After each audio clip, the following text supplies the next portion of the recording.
Quiero empezar con algo, una palabra que realmente odiamos, al menos al principio, pero a menudo crecemos y aprendemos a amarla, y es esta palabra, disciplina. La forma en que pienso de la disciplina es como el amigo que odiamos que venga, pero estamos contentos de que vino una vez que se va.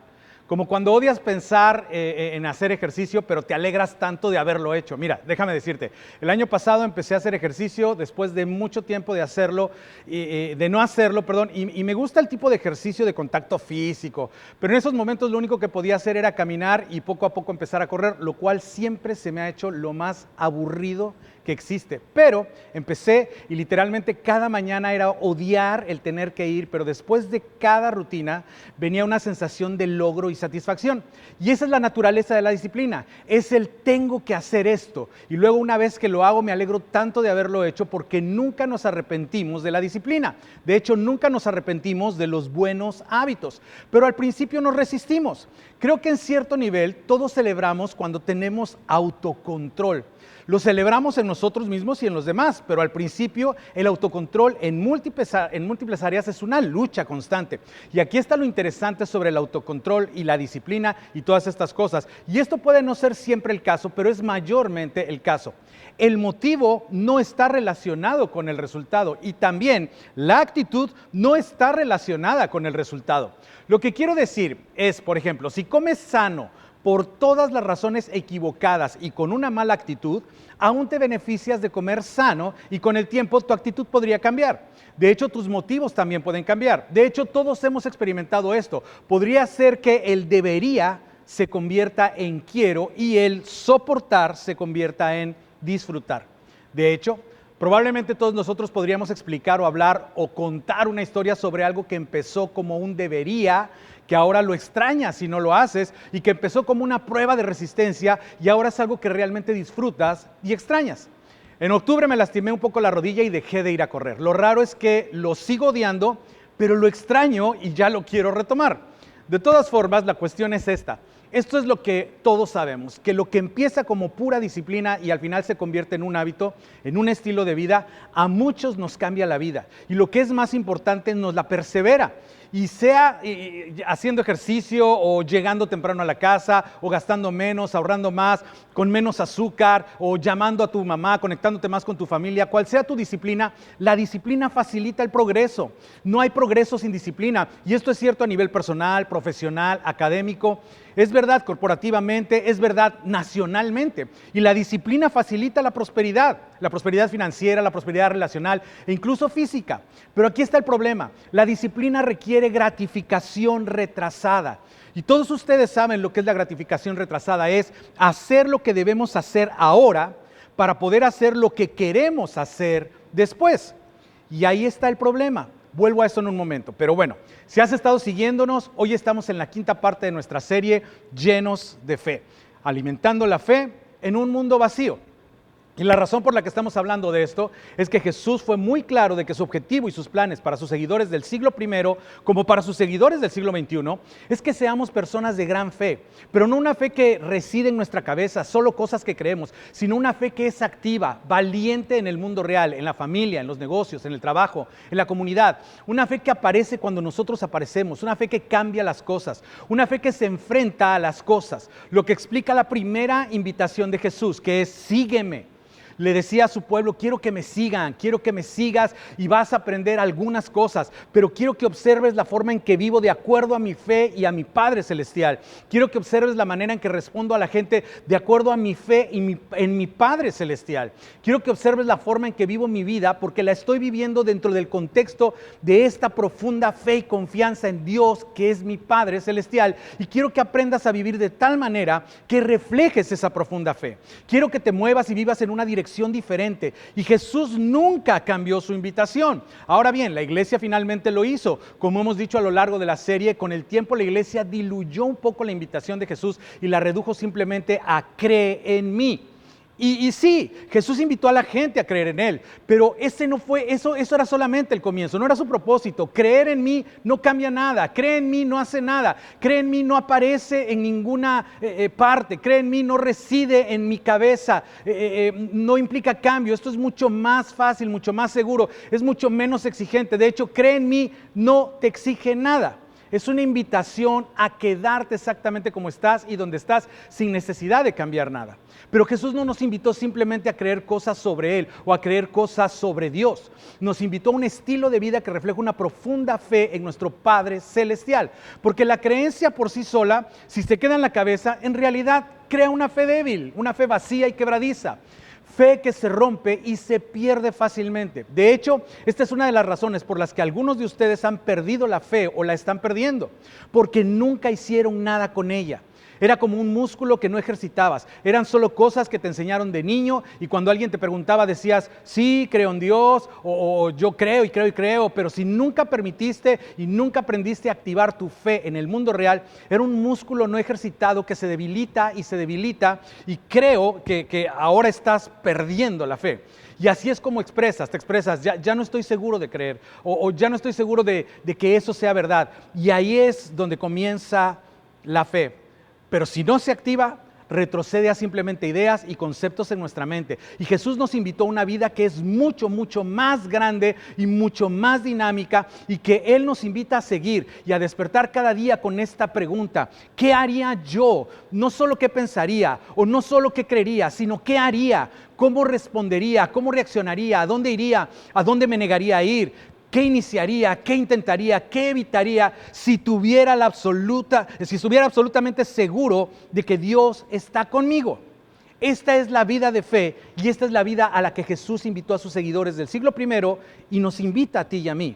En esta serie nos preguntamos qué es lo que crea y nos ayuda a mantener este tipo de fe descarada en el mundo real.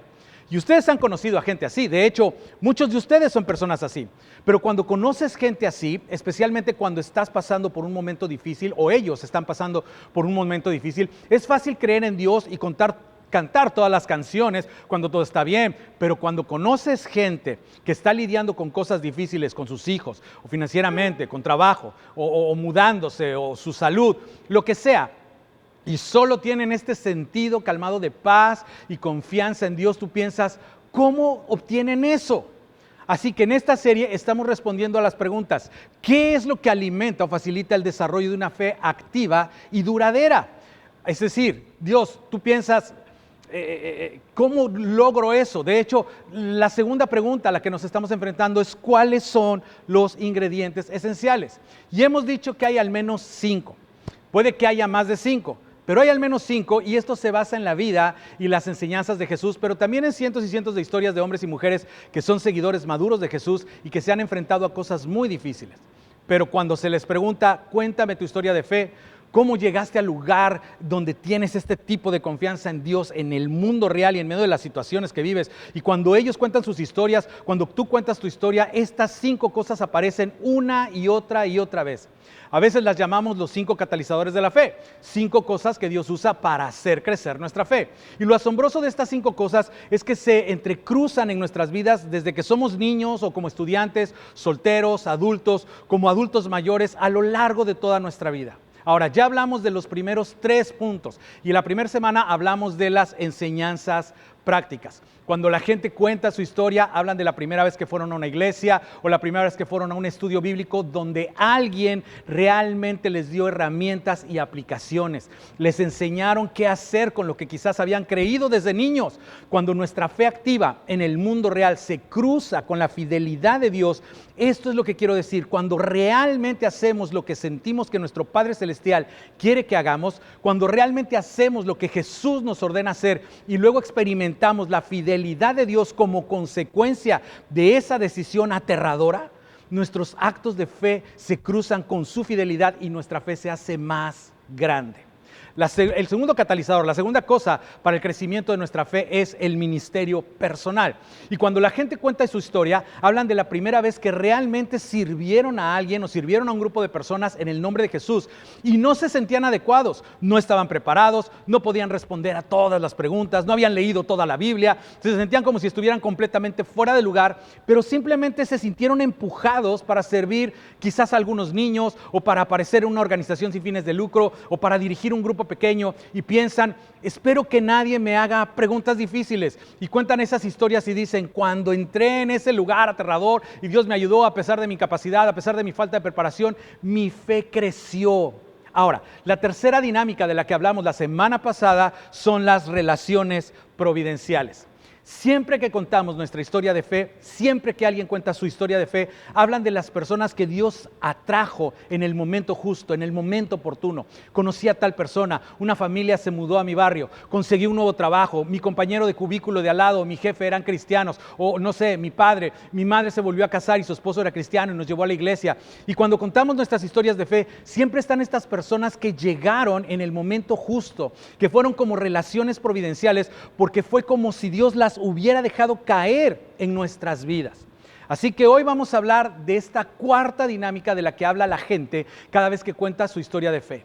Y la llamamos disciplinas privadas.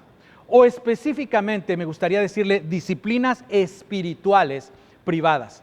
De nuevo, cuando la gente cuenta su historia de fe, dicen, ¿sabes qué? Por primera vez en mi vida comencé a leer la Biblia. O por primera vez en mi vida empecé a orar. No oraciones reaccionarias del tipo, Dios bendice los alimentos y Dios por favor no permitas que sea cierto, o Dios por favor que me saque la lotería o que me devuelva la llamada. No, ese tipo de oraciones. Por primera vez en mi vida me senté, hice espacio, dediqué tiempo y me senté y realmente empecé a orar y aprendí a hablar con mi Padre Celestial, o empecé a leer las Escrituras y empecé a llevar un libro devocional y por primera vez en mi vida comencé a dar sistemáticamente. Siempre había sido un donante reaccionario. Hay una necesidad aquí y otra allá y reaccionaba, pero por primera vez en mi vida fue un dador porcentual. Me di cuenta de que Dios me había llamado a invertir en su reino, en mi comunidad y en todo el mundo, así que empecé a dar consistentemente. Comencé a mostrarme consistente con otros creyentes. A veces me encantaba y a veces solamente estaba marcando como una casilla, pero estas eran las disciplinas, eran las cosas que comencé a hacer una y otra vez y otra vez y otra vez. Y de nuevo, a veces comienza como un debería, pero con el tiempo se convierte en un quiero. Y estas disciplinas espirituales, cuando ellos cuentan su historia, cuando tú cuentas la tuya, fueron un factor clave en el crecimiento de la fe, que esencialmente decían, como en cualquier disciplina, decidí por anticipado. Decidí de antemano que voy a levantarme por la mañana y leer mi Biblia. Decidí por anticipado que voy a dar un porcentaje de mi dinero a la obra de Dios. Decidí de antemano que voy a ir al grupo pequeño, que voy a ir a la iglesia constantemente, porque algo acerca de la repetición, algo acerca de la disciplina construye nuestra fe. Dirían que se convirtió en un estilo de vida. Y de nuevo, al principio, algunas cosas eran agradables, otras no, pero a pesar de eso, su fe crecía. Ahora, lo más importante cuando estaba preparando este mensaje, lo que me vino inmediatamente a la mente es algo que mis padres me enseñaron una y otra vez. Nos decían a mis hermanas y a mí que las cosas más importantes en el mundo, la cosa más importante en el mundo es tu relación personal con Jesucristo. Yo oí esto por toda la vida. La cosa más importante en el mundo es tu relación personal con Jesucristo. Y lo que querían decir es esto, que no se trata de la iglesia y no se trata solo de aprender y no se trata solo de principios y no se trata solo de la aplicación. Hay un lado íntimo, personal. Se trata de levantarse cada mañana con un sentido de responsabilidad personal a mi Padre Celestial, que nadie más puede saber lo que está pasando, pero mi Padre Celestial sabe lo que está pasando. Puede que nadie más le importe lo que está pasando, pero a mi Padre Celestial le importa lo que está pasando, que nuestra relación personal con Jesucristo es lo más importante en nuestras vidas, no una doctrina, no un sistema de creencias, no una etiqueta, no una iglesia. Y de nuevo, nos remite a esta invitación tan íntima que Jesús extendió entonces y nos extiende ahora a ti y a mí. Quiero que me sigas. Tiene que haber algo personal en eso, es algo diario, es minuto a minuto, lo abarca todo, es cada área de tu vida, como hemos hablado antes. Hágase tu voluntad aquí y ahora en mi vida, Padre Celestial, hágase tu voluntad aquí y ahora en mi vida. Y aquí está el por qué es tan importante. Nuestras vidas espirituales y nuestro seguimiento de las rutinas de Jesús son ambas externas e internas también. Y hemos hablado mucho de lo externo, esos momentos donde sales, obedeces, sales y sirves, pero si no hay la parte interna, si no hay algún sentido de tú y Dios, tú y tu Padre Celestial, tú y las Escrituras, si no hay ese algo personal en esto, lo que sucede con el tiempo es que perdemos el sentido de la conexión personal, y cuando eso sucede, simplemente se convierte en rutina, se vuelve algo corporativo. Puede enfriarnos, podemos volvernos cínicos, podemos volvernos críticos, Todos hemos conocido a personas de la iglesia que hemos pensado, pues puede que vayas a la iglesia, pero no eres una persona muy agradable, no quisiera ser tu vecino o tu amigo, o ni siquiera que mis hijos se casaran con ninguno de tus hijos, porque entonces tendríamos que pasar la Navidad contigo, y no es eso lo que quiero, y sé que eres una persona de iglesia, y sé que eres cristiano, pero Chihuahua, no eres muy de usar una especie de palabra eclesiástica, no eres muy como Cristo. Y quiero decir que eres eclesiástico y haces las cosas y tienes la rutina, pero no lo eres. Todos hemos conocido gente así, y aquí está el peligro. Si no hay un lado personal en tu fe, y vamos a hablar de cómo funciona en un minuto, pero si no hay algo personal, si te limitas a seguir el procedimiento, con el tiempo se convierte en marcar una casilla, y con el tiempo puede llegar a ser crítico, cínico y frío. De hecho, una vez más, si has perdido la fe o si estás perdiendo la fe, ¿no es cierto que una de las primeras cosas que desapareció fue cualquier tipo de conexión personal con tu Padre Celestial? ¿No es verdad? De hecho, ni siquiera comenzó con, bueno, ya no creo en eso. No. Siempre comienza en otra parte. Y si no estamos fomentando y desarrollando el lado personal, esto es lo que sucede. Ya no estamos siguiendo, solo somos cristianos. Y no es personal, no es íntimo, solo estamos reclamando y usando una etiqueta. Así que las disciplinas espirituales privadas es donde viene el valor personal. Y aquí es donde está la atención personal y son indispensables para construir nuestra fe. Porque el lado personal del cristianismo es el que libera el reino de Dios en tu vida.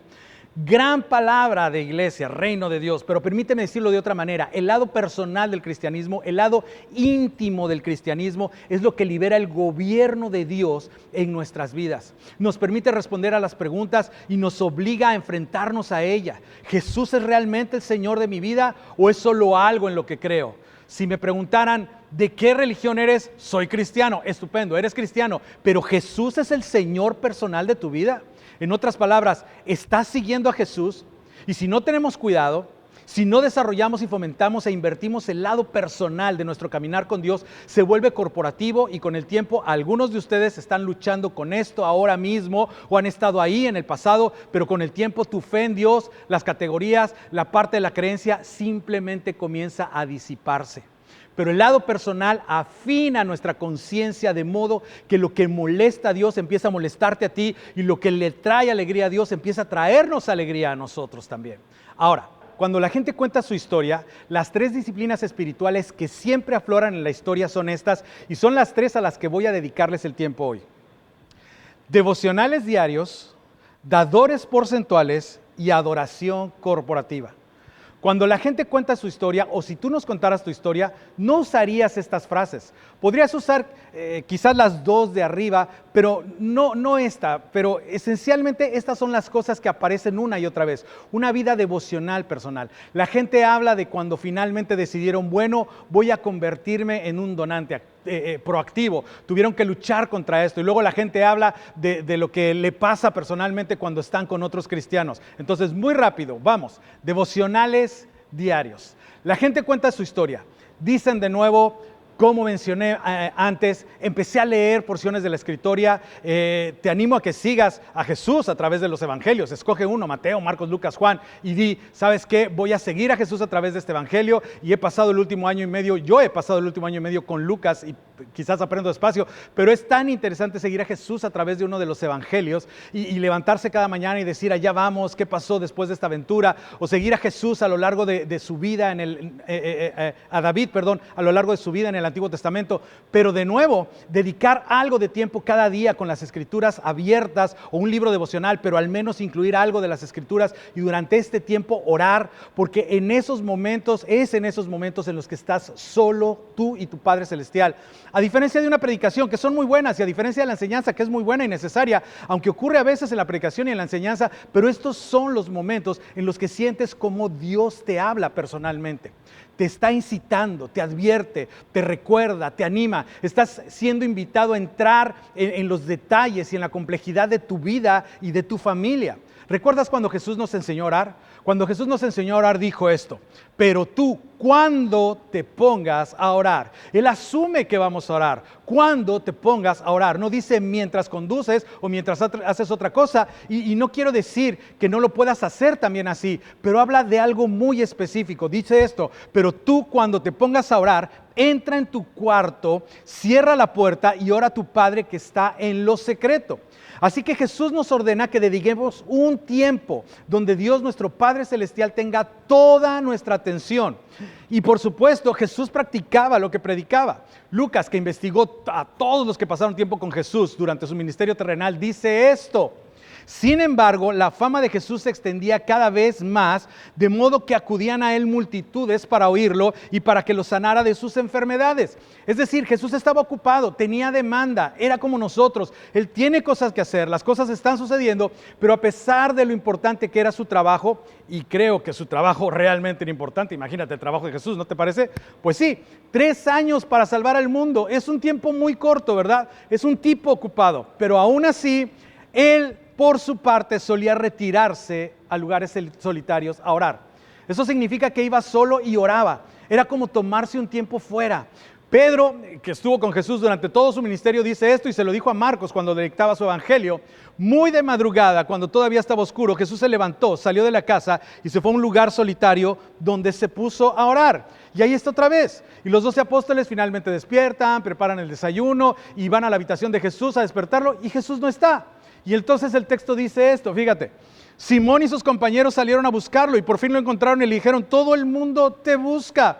Quiero decir, Jesús, tenemos cosas que hacer, eres un tipo ocupado. Pero la razón y el razonamiento de Jesús, de hecho, es este: el hecho de que estoy tan ocupado, el hecho de que hay tanto que tengo que hacer, es la razón por la que me levanto temprano para pasar tiempo a solas con mi Padre Celestial. Jesús, a quien estamos siguiendo, le dio a su Padre Celestial los primeros minutos del día. Si vamos a seguir a Jesús, deberíamos darle a nuestro Padre Celestial los primeros minutos de nuestro día. Y es una disciplina, es algo que decidimos de antemano. Y cuando estamos solos, aquí es donde hacemos lo que hacemos hablando antes. Reconocemos la grandeza de Dios, declaramos nuestra dependencia y rendimos nuestra voluntad.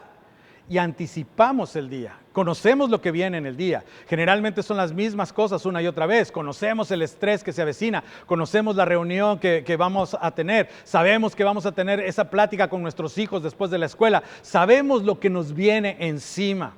E invitamos a nuestro Padre Celestial a los detalles de nuestra vida y luego seguimos a Jesús. Así que empezar el día con ese recordatorio de nuestra responsabilidad hacia nuestro Padre Celestial es la mejor manera de empezar el día. Y el tiempo a solas con Dios, ¿sabes lo que hace? Forma y continúa formando nuestra conciencia. Y una conciencia formada nos sintoniza con lo que trae alegría a Dios y con lo que le molesta a Dios. Y una conciencia no formada, una mente no renovada o una conciencia que no está afinada para las cosas de Dios, crea una fe muy, muy frágil. Ahora, esta fue la primera disciplina. Vamos con la segunda disciplina espiritual. Y solo para ser tal vez más personal de lo que quieres que sea, yo he descubierto a lo largo de los años que este es a menudo el punto de quiebra de la fe para los hombres en particular. En otras palabras, esto es lo que los hombres, y estoy seguro que las mujeres luchan también con esto, pero solo en mi experiencia, esta es la cosa que cuando se trata de seguir a Jesús, para los hombres es como, a ver, voy a llevar a mis hijos a la iglesia y voy a estar en la iglesia, incluso a lo mejor hasta puedo servir. Pero aquí es donde nosotros los hombres a menudo tenemos que luchar. Y es en la lucha, y es esta lucha que descubrimos que esto realmente es una cosa, o más bien no es una cosa de dinero, es una cosa de fe. Y esa es la disciplina personal, la disciplina espiritual privada de ser dadores porcentuales. Es decir, decidir por adelantado que no voy solamente a dar cuando vea una necesidad. Voy a elegir un porcentaje de mis ingresos y voy a decidir por anticipado invertirlo en lo que Dios está haciendo en nuestra comunidad y en lo que Dios está haciendo en el mundo. Y mientras luchamos con esto, esto es lo que descubrimos. Y muchos de ustedes lo han descubierto. Han descubierto esto. Ni siquiera se trata de dinero, se trata de prioridades, se trata de nuestra confianza en Dios, se trata de nuestra fe en Dios. Jesús dijo esto y parece tan arrogante cuando lo dijo, especialmente porque se lo dijo a una gente que vivía al borde de la inanición. Pero en algunos casos Jesús dice esto: así que no se preocupen diciendo qué comeremos o qué beberemos o con qué nos vestiremos. A lo que también podríamos añadir, y no te preocupes diciendo cómo voy a llevar a mis hijos a la universidad, o cómo me voy a permitir jubilarme, o qué voy a hacer sin un trabajo. Jesús dijo, no te preocupes por esto. Pero nosotros reaccionamos, sí, pero y si no hay suficiente para mí, Jesús sonríe y dice, los paganos andan tras estas cosas. Y esto es lo que los paganos persiguen. Los paganos se estresan con qué va a pasar, qué va a pasar. Y nosotros también estamos estresados por eso. Y me siento responsable de la gente porque soy responsable. Y entonces Jesús sonrió y es de nuevo una cuestión de fe. Y dice, pero el Padre Celestial sabe que ustedes las necesitan. Mira, tu Padre Celestial sabe que sus hijos necesitan estas cosas, que tus hijos necesitan ir a la universidad. Tu Padre Celestial sabe que tienes que pagar las cuentas, sabe que lo necesitas. Y este es el quiebre, esta es la tensión, este es donde nos quedamos así. La pregunta es, ¿le crees a Jesús? Esa es la cuestión, ¿le crees? ¿Crees que estás conectado con tu Padre que está en los cielos y que tu Padre que está en los cielos conoce tu nombre y lo sabe? ¿Le crees? ¿En serio? No. Creo que Jesús murió por mis pecados y caería al cielo cuando muera. Quiero decir, vamos, escucha, está bien. Sé que crees eso, pero ¿qué tan difícil es confiar en Dios por algo sobre lo que no tienes control? Pues la realidad es que no es difícil porque ni siquiera tienes control sobre eso. Por eso, lamentablemente, el único momento en que algunos de ustedes oran es cuando hay una crisis, porque solamente en ese momento creen en Dios. Cuando hay una crisis que no puedes manejar, que no puedes resolver y no puedes arreglar y reaccionas. Ya se me acabaron mis recursos, Dios, ahora sí confío en ti. Y tu Padre Celestial te dice, pues tengo una idea, ¿por qué no hacemos eso todo el tiempo? Quiero invitarte a hacer eso todo el tiempo. Quiero invitarte a vivir toda la vida confiando en mí, no solamente cuando vienen las crisis. Así es como se ve una fe grande, audaz, que cambia la vida, que cambia el mundo. Jesús dice, vamos, te invito a que pongas tu dinero donde está tu fe, a pesar de todo, a pesar de todo, a pesar de todo. Esto es lo que dice con respecto a nuestros recursos. Más bien, busquen primeramente el reino de Dios y su justicia. Suena familiar, ¿verdad? Como en el Padre Nuestro, venga tu reino, hágase tu voluntad, venga tu reino, hágase tu voluntad. Y todas estas cosas les serán añadidas. Todas estas cosas que tanto te consumen y te estresan también vendrán, porque tu Padre lo sabe. Ahora, quiero asegurarme de que entiendes de dónde vengo con todo esto. Así que te daré una gran declaración. Dar un porcentaje por adelantado, decidido previamente, es dar disciplinadamente, ejercita nuestra fe, porque implica dejar ir aquello en lo que estamos más inclinados a poner nuestra confianza en lugar de Dios. ¿Ok? Por eso es una cuestión de fe, ni siquiera es una cuestión de dinero. Jesús fue tan brillante en esto, quiero decir, es tan brillante, nos dice, mira, no puedes tener dos reyes, no puedes tener dos jefes, no puedes tener dos señores. La palabra que usa es, no puedes tener dos amos. O te rindes a Dios o te rindes y sigues. Y nosotros pensaríamos, basados en nuestra visión e interpretación bíblica religiosa, que él diría, o te rindes a Dios o te rindes al diablo. Y Jesús dice, no. Vamos a ser realistas. No estás luchando con si vas a seguir a Dios o vas a seguir al diablo. En eso tiene razón. Jesús dijo, déjenme desentrañar su problema. Roberto, déjame decirte realmente cuál es tu problema. Nuestro problema es, ¿vas a confiar en Dios o vas a confiar en tus cosas? Aquí nadie está hablando del diablo. Confía en tu riqueza. Eso es lo que pasa, Roberto, que confías en tus riquezas. Es como, bueno, me gustaría hacer ambas cosas. Me gustaría confiar en mis riquezas hasta que se agoten y entonces, pues Dios, como que tú eres el plan B. A lo que nuestro Padre Celestial dice, no. La invitación es seguir, priorizar, rendirse a mí. Y tu Padre Celestial conoce tu corazón y conoce mi corazón así de bien, Él lo sabe. Esto es tan asombroso que el contendiente número uno por mi lealtad como hombre, especialmente creo, el contendiente número uno por mi lealtad no es el diablo, es mi seguridad financiera. Y Jesús dice, así que vamos, confía en mí y entonces sabré que te tengo. Ahora, quiero ser sincero, esto es fácil para mí y tengo que hacértelo saber. Es fácil para mí porque fui criado de esta manera. Di el primer centavo de cada peso y el primer peso de cada 10 a la iglesia y los primeros 10 de cada 100. Y recuerdo la primera vez que di 1,000 pesos. Ahora, ¿por qué me acuerdo de eso? Porque tú sabes la batalla que es. La batalla no era voy a ser capaz de comer y dormir y vivir bajo techo. No, la batalla era es que es mío. Y Dios dice, está bien, pero quiero que tú seas mío, así que solo dámelo. Esto es una cosa de fe. Es difícil empezar como adulto, yo lo sé. Es difícil ser un dador porcentual ya que eres adulto, lo entiendo. Pero mientras luchas con esta disciplina espiritual, esta es la palabra con la que quiero que luches. ¿Por qué? ¿Por qué? ¿Por qué? Y con el tiempo te das cuenta de que en realidad no se trata de dinero, se trata de la confianza en Dios, se trata de rendirse, se trata de seguir, realmente se trata de nuestra fe. Y puedo decir una cosa más a los hombres. Miren, por favor no se escondan detrás de me gusta dar cuando veo la necesidad. Ok, sí, qué bien, qué bien. Eso es lo que hacen los paganos, eso es lo que hace todo el mundo, eso es lo que es un poco de complejo mesiánico. ¿Ok?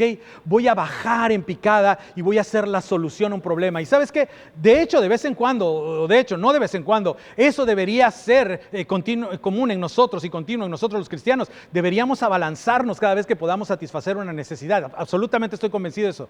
Pero si esa es la única manera en que das, eso no hace nada por tu fe. Eso solamente acaricia tu ego.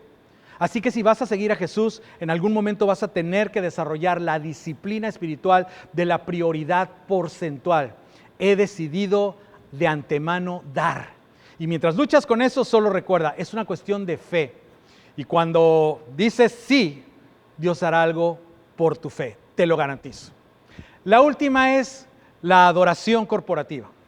Y esto no parece muy personal, no parece como el resto porque no parece privado. Pero en realidad lo es, porque la adoración corporativa no es solo reunirse en un lugar como este o en tu grupo con otros cristianos. No se trata solamente de aprender y compartir ideas y escuchar historias. Es mucho más grande que eso.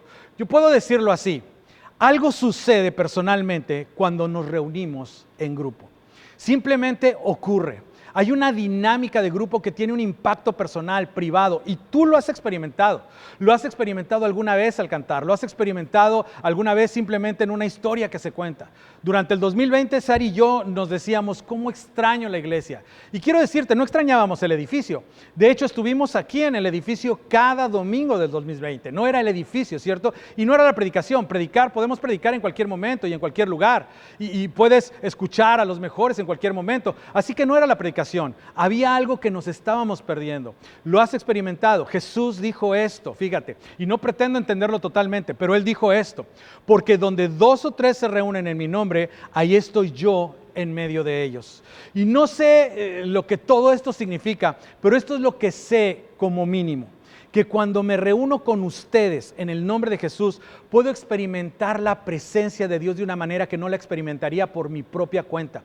Sé que significa al menos eso. Significa que puedo experimentar algo contigo que no puedo experimentar por mi cuenta y que lo que experimento con Dios por mi cuenta es limitado si no me reúno en algún momento con otros creyentes en el nombre de Jesús. Va más allá de aprender cosas, se trata más de experimentar y parte de ello es que cuando nos reunimos, ¿sabes lo que estamos obligados a renunciar? Estamos obligados a renunciar a un poco de nuestra independencia, tenemos que renunciar a parte de nuestra autonomía, tenemos que renunciar a parte de nuestro individualismo y yo me convierto en nosotros. Y sabías que nosotros, mira, hay algo en nosotros que es mejor que yo. Pablo lo dijo así. Ahora bien, ustedes son el cuerpo de Cristo y cada uno es miembro de ese cuerpo.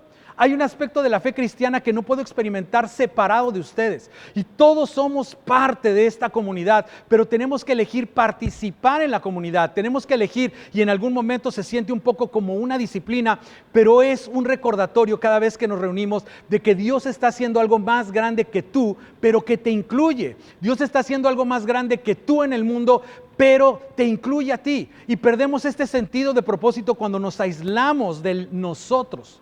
Y algo me pasa a mí personalmente, cuando me reúno con ustedes corporativamente, así que esto es lo que quiero hacer y es lo mejor que puede suceder. Y sé que estás muy cansado de los retos, pero voy a lanzar uno de todos modos y es este, reto de 30 días.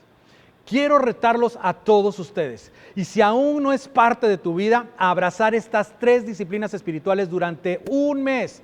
Estas 3 disciplinas privadas durante un mes. Y siguiendo el mandato de Jesús de buscar primero el reino de Dios, busca primero el reino de Dios, busca primero el reino de Dios. Quiero desafiarte específicamente a buscar primero el reino de Dios en estas 3 áreas. Quiero que le des los primeros minutos de tu día, el primer dinero de tus ingresos y el primer día de la semana. Primero, no tienes que darle todos los minutos del día, solo los primeros. No tienes que darle todo el dinero, puedes elegir el porcentaje. Y de hecho, no tienes que ir con el 10%, solo elige un porcentaje y comprométete con eso. Es una disciplina y una parte del primer día de la semana o algún día de la semana para decir, voy a reunirme con otros creyentes en el nombre de Jesús. Devocionales diarios, dadores porcentuales y adoración corporativa. Y a nivel personal, esto es realmente lo que es. Esto es lo que realmente significa buscar primero el reino de Dios. Porque estas 3 cosas nos desafían individual y personalmente. Y ahí es donde se encuentra la intimidad con nuestro Padre Celestial. Estas cosas, por supuesto, han sido hábitos para mí durante años. Nunca te pediría que hicieras algo que yo mismo no estuviera dispuesto a hacer. Y estoy absolutamente convencido de que estas son 3 cosas, entre otras, en lo que se refiere a disciplinas personales que Dios ha usado para hacer crecer y explotar mi fe. Hay tantas ilustraciones y no voy a contarles más hoy. A veces cuando solo estaba yo de rodillas en las escrituras orando, de repente supe, esto es algo que tengo que hacer y solo tienes que experimentar eso unas cuantas veces y te das cuenta, Dios mío, realmente mi Padre Celestial está aquí y realmente hay algo personal y privado en esto y tu fe se hará más grande, tu confianza en Dios se hará más fuerte y al principio puedes sentirse como pura disciplina, pero ¿sabes qué? No hay progreso sin disciplina y quién sabe, lo que comenzó como un deber puede convertirse en un querer, pero de cualquier manera tu fe crecerá. Terminamos la semana que viene y vamos a terminar toda la serie la próxima semana cuando hablemos de la 5ª cosa que Dios usa para hacer crecer tu fe. Ahora, permíteme decirte esto. La próxima semana sería un gran día o un gran momento para invitar a alguien que tú sabes que está pasando por un momento difícil o alguien que simplemente no cree que las cosas de Dios son reales y la iglesia no es prioridad. La próxima semana sería un gran día, una gran oportunidad para que le digas a alguien, ven y siéntate conmigo. Así que no te pierdas la próxima semana. Pero antes tenemos 3 preguntas rápidas para mantener la conversación o para hacerla durante la comida o durante el tiempo en tu grupo de amistad esta semana. Y son estas. ¿Hay algo que te guste hacer actualmente y que empezó como una disciplina? ¿Qué marcó la diferencia? ¿Cómo pasó de deber a querer? La segunda, mientras crecías, ¿te animaron a desarrollar algunos de los hábitos de los que hemos hablado hoy? Y si fue así, ¿continuaste con ellos de adulto o los hiciste a un lado? Y la tercera pregunta, lee Mateo 6 del 1 al 4 primero, medítalo un poco, y después Mateo 6 del 5 y 6. Jesús supone que la gente ora y supone que la gente da. ¿Solo respondes a las necesidades de la gente y das y solo respondes a las crisis y oras? ¿O eres una persona como Jesús nos instruye a apartar un tiempo para orar y decidir dar por anticipado? Porque esas 2 disciplinas espirituales junto con reunirnos son cosas que Dios usa para hacer crecer nuestra fe.